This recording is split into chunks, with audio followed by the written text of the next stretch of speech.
Bulletin کا آغاز کریں گے. سب سے پہلے خبر آپ کو دیں. سابق وزیراعظم عمران خان سے جڑی ایک اور مبینہ آڈیو سوشل میڈیا پر لیک ہو گئی. عمران خان کہہ رہے ہیں آپ کو یہ بڑی غلط فہمی ہو گئی ہے کہ اب نمبر گیم پوری ہو گئی. یہ نمبر گیم ایسا ہے نہیں, ایسا مت سمجھیں, سب ختم ہو گیا. اب سے 48 گھنٹے کافی ٹائم ہے, اس میں بڑی چیزیں ہو رہی ہیں. میں کئی چالیں چل رہا ہوں جو ہم پبلک نہیں کر سکتے. 5 تو میں خرید رہا ہوں, وہ 5 بڑے اہم ہیں. اس کو کہیں 5 اور سیکیور کر دے تو 10 ہو جائیں گے. گیم ہمارے ہاتھ میں ہے.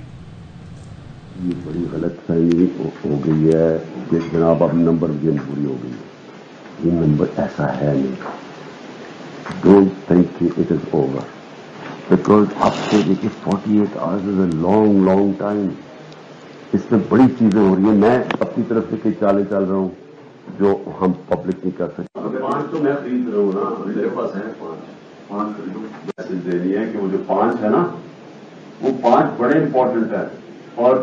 اور اس کو کہے کہ اگر ہمیں وہ 5 سیکیور کر دے نا, وہ والا 5, اور اگر 10 ہو جائے تو ہم یہ گیم ہمارے ہاتھ میں. اس وقت قوم الارم ہوئی ہے, یعنی ہر اکراس دا بورڈ لوگ چاہ رہے ہیں کسی طرح جیتے. تو اس لیے کوئی فکر نہ کریں کہ یہ ٹھیک ہے یا غلط ہے. کوئی بھی حربہ ہو, ایک بھی اگر کوئی توڑ دیتا ہے نا تو اس سے بھی بڑا فرق ہے. وزیر اطلاعات سندھ شرجیل میمن کہتے ہیں عمران خان عوام کے سامنے بے نقاب ہو گئے. آڈیو سے ثابت ہو گیا عمران خان خرید و فروخت کرتے رہے.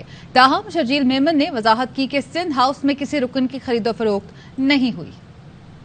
جو کہ تمام اپوزیشن پر الزامات لگاتے رہے, فلانا لوٹا تھا, فلانا بک گیا, فلانے نے ضمیر بیچا. پبلک کے سامنے یہ عیاں ہو گئے کہ یہ عمران خان پیسوں کے ذریعے ووٹ خرید اور فروخت میں ملوث تھا. سندھ ہاؤس میں ایک بھی ممبر کی کوئی خرید و فروخت نہیں ہوئی. نمبر 1, سندھ ہاؤس میں کوئی بھی ایسا ممبر نہیں تھا جس نے کوئی پیسے وغیرہ لیے ہوں. وہ تو اپنی سیکورٹی کے لیے آئے تھے. جس طرح پارلیمنٹ لاجز پہ حملہ ہوا تھا اس کے بعد تمام ممبران نے سیکورٹی مانگی, ان کو سیکورٹی دی گئی. تو یہ ساری باتیں بالکل من گھڑت اور غلط تھی. اس کو پتا ہے کہ عمران خان نے حکومت کیسے بنائی تھی. عمران خان کو کبھی بھی اس کے بعد نمبر پورے تھے ہی نہیں. یہ جتنے بھی نمبر بنے تھے کسی کو خرید و فروخت کر کے یہ چیز آئی تھی. اسلام آباد میں پی ٹی آئی رہنما اسد عمر نیوز کانفرنس کر رہے ہیں. چھوٹی سی چیز جو ہے وہ بتانا بھول گئے کہ باقی تمام اس کے بعد جو اقدامات لیے گئے ہیں, جو فیصلے ہوئے ہیں, جو قومی سلامتی کی کمیٹی کی میٹنگ کی ہوئی ہے, جو باقی اس کے علاوہ بات چیت ہوئی ہے, اس میں اس منٹس کے اوپر انحصار کیا کیا گیا. میں نے تو نہ وہ کبھی منٹس دیکھے ہیں اس میٹنگ کے, نہ میں نے سنا ہے ان کے بارے میں. منٹس کے بارے میں جتنی بھی بات چیت ہوئی ہے وہ بات چیت اسی سائفر کے بارے میں ہوئی ہے. کون سا سائفر؟ جو سائفر واشنگٹن ڈی سی میں پاکستان کے ایمبیسڈر اور امریکہ کی حکومت کے نمائندے کے درمیان ہوئی. آفیشیل میٹنگ تھی, نوٹ ٹیکرز موجود تھے. نوٹس لے کر واشنگٹن ڈی سی سے پاکستان کی جو سفارت خانہ ہے اس نے کوڈڈ میسج بھیجا یہاں پر پاکستان میں فورن آفس کو. فورن آفس کے اندر وہ ڈی کوڈ کیا گیا.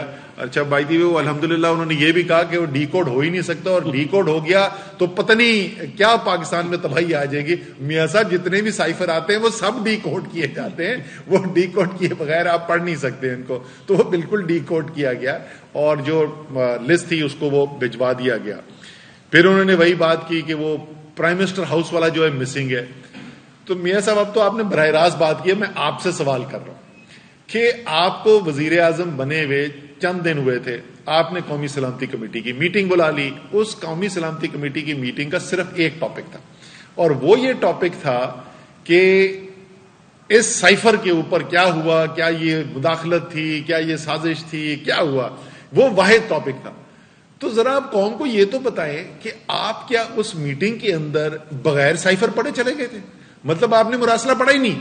آپ نے اپنے سیکرٹری سے یہ نہیں کہا کہ بھائی میں میٹنگ کے اندر جا رہا ہوں, مجھے ذرا لا کے دکھاؤ. اصولاً تو آپ نے ظاہر ہے پہلے آپ کو پڑھنا چاہیے تھا, پھر فیصلہ کرنا چاہیے تھا کہ میٹنگ بلانی ہے نہیں بلانی. آپ نے بیان داغ دیے, آپ نے میٹنگ چیئر کر دی, وہاں پہ فیصلے کر لیے, اور آپ کہہ رہے ہیں آپ نے سائفر ہی نہیں دیکھا تھا. اور اگر اس وقت آپ نے سائفر نہیں دیکھا تھا اور پی ایم ہاؤس میں نہیں مل رہا تھا تو آپ نے یہ 5.5 مہینے انتظار کیوں کیا یہ اعلان کرنے کے لیے کہ سائفر گم گیا ہے؟ مطلب صحیح ہے, ہمیں سمجھ میں آ رہا ہے کہ آپ کو جو پریشانی ہے, آپ کو نظر آ رہا ہے کہ قوم عمران خان کے ساتھ کھڑی ہوئی ہے, لیکن پھر بھی کسی اور ہی کی مدد سے کوئی الزام بھی لگانا تو الزام تو کوئی ڈھنگ کا لگائیں. لیکن میاں صاحب ہم آپ کا انتظار کریں گے، اس بات کا آپ کو جواب دینا پڑے گا قوم کو کہ کیا آپ نے قومی سلامتی کمیٹی کی میٹنگ چیئر کی بغیر سائفر پڑھے ہوئے، بغیر اس کو دیکھے ہوئے، بغیر اس کو ماننے کی ضرورت محسوس کیے ہوئے؟ تو یہ ضرور بتائیے گا۔ اور آڈیو لیک سے جانے سے پہلے میں میاں صاحب آپ سے ایک اور سوال بھی پوچھنا چاہتا ہوں کہ وہ جو آڈیو لیک ہے جس کے اندر آپ یہ مریم کو کہہ رہے ہیں کہ جج کے خلاف کیس بنانا بڑا ضروری ہے ڈار صاحب کے آنے سے پہلے تاکہ اس کو مینج کیا جائے، اور مریم آپ کو کہتی ہیں کہ نہیں انکل ان کو منانا چاہیے، تو آپ نے یہ کیس مینج کرنے کے لیے ان کے خلاف کوئی کیس بنایا تھا یا آپ نے منانے کی کوشش کی تھی؟ یہ بھی ذرا قوم کو بتا دیں، کیونکہ اتنی سارا پاکستان اس آڈیو کو سن چکا ہے، بڑا تجسس ہے لوگوں کو کہ آپ نے ان دونوں میں سے کون سا راستہ اختیار کرنے کی کوشش کی۔ پھر میاں صاحب نے یہ بات کی کہ سیلاب آ گیا ہے اور پتہ نہیں کیا کیا، اچھا وہ کوئی میرے خیال میں خاص انہوں نے کسی سے کہا تھا اردو لغت کے اندر جو ہے نا مشکل لفظ کو عمران خان کے لیے ڈھونڈ کے لائیں، پتہ نہیں صفاق تھے، پتہ نہیں کیا کیا کہا، اور میاں صاحب لوگ سن رہے تھے آپ کو، اور خاص طور پہ وہ لوگ جن کے خاندان کے کینسر کے مریض، جن کو کوئی زندگی کے اندر آسرا نہیں تھا وہ علاج کر سکیں، وہ ہزاروں لوگ، وہ غریب لوگ جو کبھی کینسر کا علاج نہیں کروا سکتے تھے، اور عمران خان کے شوکت خانم کے ذریعے ان کو بہترین علاج کا موقع ملا، وہ سب آپ کی بات سن رہے تھے اور وہ کہہ رہے تھے کہ کیا کوئی صفاق آدمی ایسا ہو سکتا ہے جو اپنی زندگی کا اتنا بڑا حصہ خرچ کر دے لوگوں کی بے یار و مددگار لوگوں کی مدد کرنے کے لیے؟ تو ذرا سوچ سمجھ کے الفاظ استعمال کریں۔ لیکن انہوں نے یہ الفاظ استعمال کیے سیلاب زدگان کے لیے۔ اچھا میاں صاحب آپ کے پاس شاید ابھی تک یہ نہ آیا ہو، ایک ابھی ریسرچ کی گئی ہے، اس ریسرچ کے اندر لوگوں سے پوچھا گیا کہ آپ کے خیال میں کون سی پارٹی ہے جس نے سب سے زیادہ سیلاب زدگان کی مدد کی، تو اس میں پہلے نمبر پہ جواب جو ہے وہ تھا تحریک انصاف۔ پھر سوال پوچھا گیا کہ کون سا لیڈر ہے جس نے سب سے زیادہ سیلاب زدگان کی مدد کی، اور اس میں نمبر 1 پہ جواب تھا عمران خان۔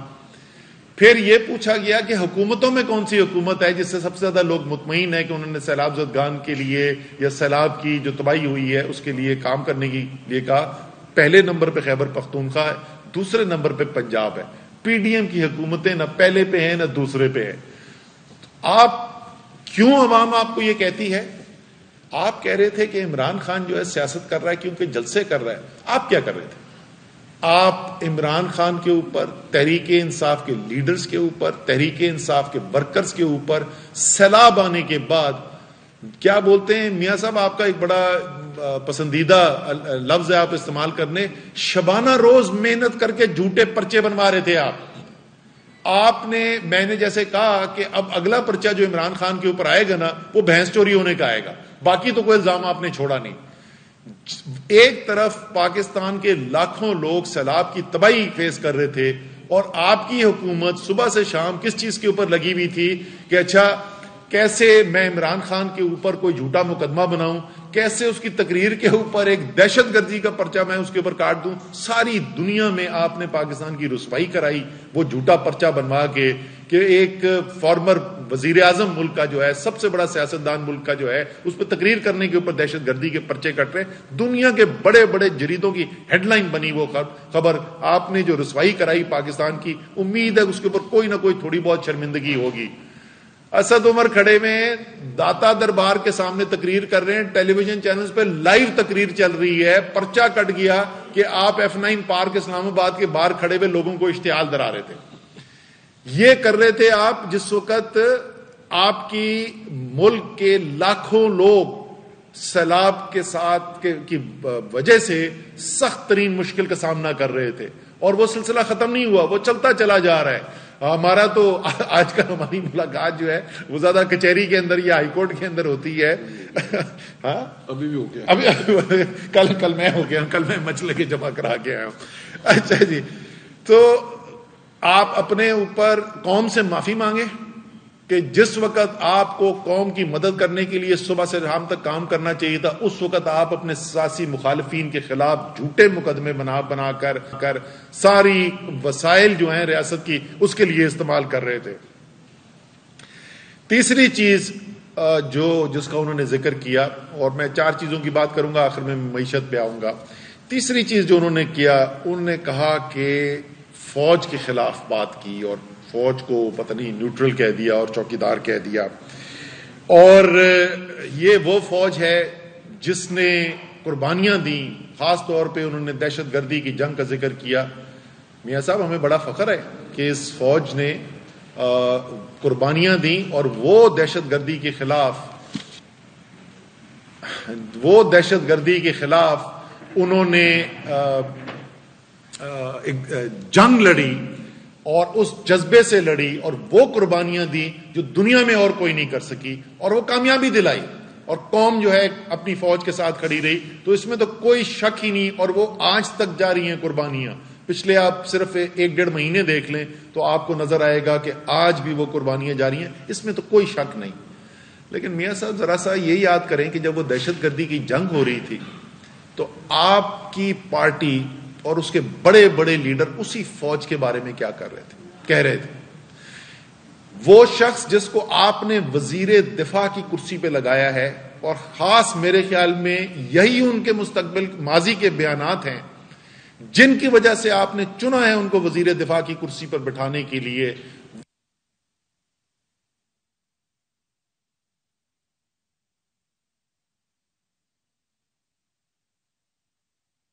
بجٹ مانگ فوج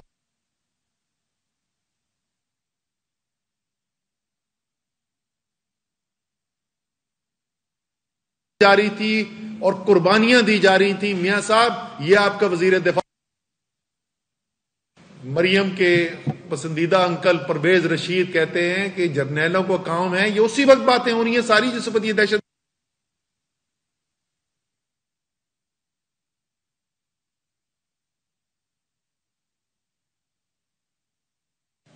میں ابھی بڑی لمبی فہرست ہے۔ اس کے بعد نواز شریف نے کیا کہا فوج کے بارے میں، سپہ سالار کے بارے میں، انٹیلیجنس ہیڈ کے بارے میں، وہ ساری قوم سن چکی ہے۔ مریم نے کیا کہا اور کہتی جا رہی ہیں، ابھی پچھلے کوئی مہینے کے اندر انہوں نے دوبارہ حملہ کیا۔ تو اس ٹاپک کے اوپر میاں صاحب آپ اور آپ کی پارٹی منہ نہ کھولے نا تو وہ بہتر ہے۔ آئندہ جو ہے اس پر بات کرنے سے احتیاط کریں، کیونکہ آپ کا دامن داغ ہے اس ٹاپک کے اوپر۔ جیسے آپ نے حملے کیے ہوئے ہیں اپنی فوج کے اوپر آپ کی پارٹی نے، یہ کسی اور پولیٹیکل پارٹی نے پاکستان کی نہیں کیے ہوئے۔ تو اس کے اوپر آئندہ سے وہ لوگ جن کے گھر میں شہادتیں ہوئی ہوئی ہیں وہ آپ کے منہ سے اس ٹاپک کے اوپر بات نہیں سننا چاہتے۔ آخر میں آتے جی معیشت کے اوپر۔ معیشت کے اندر انہوں نے 2-4 چیزوں کا ذکر کیا۔ ایک انہوں نے بات کی کہ یہ کیسی پارٹی ہو سکتی ہے، یہ کوئی سوچ سکتا ہے 75 سال میں کبھی نہیں ہوا کہ IMF کے ساتھ معاہدہ جو اتنا ضروری تھا، اس معاہدے کے خلاف شوکت ترین نے کوئی ٹیلی فون کال کی، کوئی بیان دیا جس سے وہ معاہدہ خطرے میں ڈالا جا سکتا تھا۔ اس سے بڑی غداری کیا ہو سکتی ہے؟ میاں صاحب کو یاد دلاؤں کہ غداری اس سے بڑی کیا ہو سکتی ہے IMF کے معاہدے سے؟ میرے خیال میں تو بالکل بھی کوئی غداری کی بات نہیں ہے۔ اگر آپ کی رائے کے اندر IMF کا معاہدہ نہیں ہونا چاہیے یا آپ کی رائے ہے اس میں کوئی غداری نہیں ہے، لیکن کیونکہ آپ اس کو سمجھتے ہیں کہ غداری ہے تو میں آپ کو یاد دلاتا ہوں کہ آپ نے کیا کیا ہوا ہے۔ آپ نے ٹیلی فون کال نہیں کی کسی بند کمرے کے اندر، آپ قومی اسمبلی کے فلور پر آئے، آپ سینٹ کے فلور پر آئے، آپ نے مشترکہ پارلیمان کے اجلاس کے اندر فیٹف جس سے پاکستان کو بچانا ضروری تھا ورنہ ہم بلیک لسٹ میں جا سکتے تھے اور معیشت کی تباہی آ سکتی تھی، آپ نے اس فیٹف بل کے خلاف ووٹ ڈالے۔ PDM کی پارٹیز نے تمام اوکیجنز پہ قومی اسمبلی میں، سینٹ کے اندر، مشترکہ اجلاس کے اندر، اور آپ نے کہا وہاں پہ سینٹ میں میجورٹی تھی، وہاں سے ریجیکٹ کرا دیا، اس لیے تو مشترکہ اجلاس میں گیا تھا، اور وہاں پر آپ نے یہ کروایا اور یہ ہم بیٹھے تھے، میاں صاحب میں کمرے میں بیٹھا ہوا تھا جس وقت بات چیت شروع ہوئی تھی فیٹ اپ بل کے اوپر، سامنے انہوں نے ہمارے لا کے پھینکا مسودہ نیب کی ترمیموں کا، جو 34 ترمیمیں کہ سب کو معاف کر دو، جس نے جتنی بھی چوری کی ہے اس کو معاف کر دو. جب تک یہ نیب کی ترمیمیں نہیں کرو گے، ہم پاکستان گیا بھاڑ میں، فیٹ اپ گیا بھاڑ میں، بلیک لسٹ ہوتا ہے تو وہ پاکستان، ہم نے مخالفت کر رہی ہے. آخری وقت تک آپ نے ووٹ ڈالے اس بل کے خلاف. اسٹیٹ بینک آف پاکستان کا قانون جو آئی ایم ایف کے معاہدے کی ریکوائرمنٹ تھی، پھر وہی خواجہ آصف کہتے ہیں 1971 کے پاکستان کے 2 لاکھ ہونے کے سانحے سے بڑا یہ سانحہ ہے. ہر آپ نے نیشنل اسمبلی میں اس کے خلاف ووٹ ڈالا، سینٹ سے اس کو ریجیکٹ کروایا، مشترکہ اجلاس میں اس کے خلاف ووٹ ڈالے. آئی ایم ایف کا معاہدہ براہ راست اسی معاہدے کی بات کر رہے ہیں جس کو آپ کہہ رہے ہیں کہ اگر کوئی بیان دیا جس میں اس میں خطرہ پیدا ہو جائے تو یہ ملک سے غداری ہے. آپ نے ووٹ ڈالے، یعنی اگر آپ جس کو آپ کہتے ہیں غداری، اور میں نہیں کہتا اس کو غداری، میں اس کو نہیں کہتا، میں آپ سے اتفاق نہیں کرتا تھا، آپ نے غلط پوزیشن لی.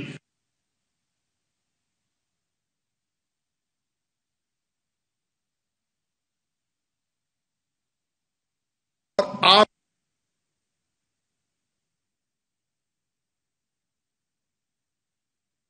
دوسری بات انہوں نے معیشت کے اوپر یہ کی کہ کیا مہنگائی پچھلے 5 ماہ میں آئی ہے؟ جی میاں صاحب، جیسی پچھلے 5 ماہ میں آئی ہے نا، شاید آپ کو کسی نے بتایا ہی نہیں ہے، یہ پاکستان کی تاریخ میں کبھی نہیں آئی.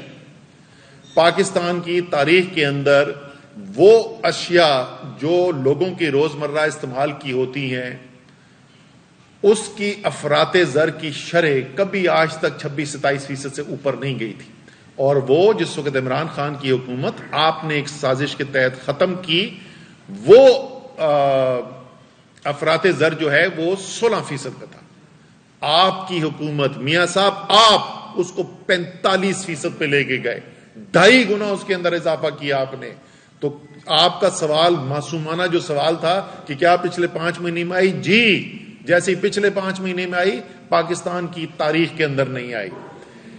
پھر وہ کہتے ہیں کہ پاکستان اگر ہم نہ آتے، ان سے بڑا کسی نے منطقی سوال پوچھا تھا کہ آپ تو پہلے دن سے اس اسمبلی کو کہتے تھے کہ یہ دھاندلی کی پیداوار ہے، آپ عمران خان کو سلیکٹڈ کہتے تھے، آپ دوسروں کو سلیکٹر کہتے تھے. ویسے میاں صاحب آج بتائی دیں یار، قوم کو بول دیں نا سلیکٹر کون تھا، ذرا نام لے کے تو بتائیں نا کون تھا سلیکٹر. وہ سلیکٹر بدل گئے کیا ابھی کوئی، وہی سلیکٹر ہے؟ ذرا بتا تو دیں. جس کو آپ 3.5 سال 3 سال 8 مہینے سلیکٹر کہتے رہے، عمران خان کو سلیکٹڈ کہتے رہے. اس اسمبلی میں اس نے پوچھا پھر آپ بیٹھے کیوں ہیں، آپ کے خیال میں تو یہ سلیکٹڈ اسمبلی جالی تھی. انہوں نے کہا کہ اگر ہم یہاں پہ نہ بیٹھتے اور عمران خان کو سازش کر کے نہ گراتے تو پاکستان دیوالیہ ہو جاتا. میاں صاحب 2 چیزیں صرف میں قوم کے سامنے اور آپ کے سامنے رکھنا چاہتا ہوں. پہلا، دیوالیہ ملک ہونے والا ہے یا نہیں ہونے والا، اس کے لیے عالمی کمپنیز ہیں جو ساری دنیا کے ممالک کی کریڈٹ ریٹنگ کرتی ہے اور اس کریڈٹ ریٹنگ کے ذریعے بتاتی ہیں کہ اس ملک کے دیوالیہ ہونے کا کتنا خطرہ ہے. جس وقت عمران خان کی حکومت ختم ہوئی، اب ختم ہو گئی اب عمران خان کی، اب کچھ نہیں، عمران خان مزید نہیں کچھ کر سکتے.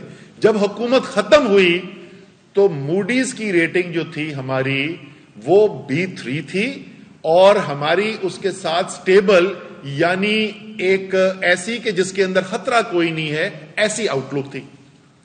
آپ کی حکومت آنے کے بعد چند ماہ کے بعد موڈیز نے پہلے وہ جو سٹیبل آؤٹ لک تھی، یعنی آگے کوئی خطرہ نظر نہیں آ رہا، اس کو بدل کے پہلے منفی کیا.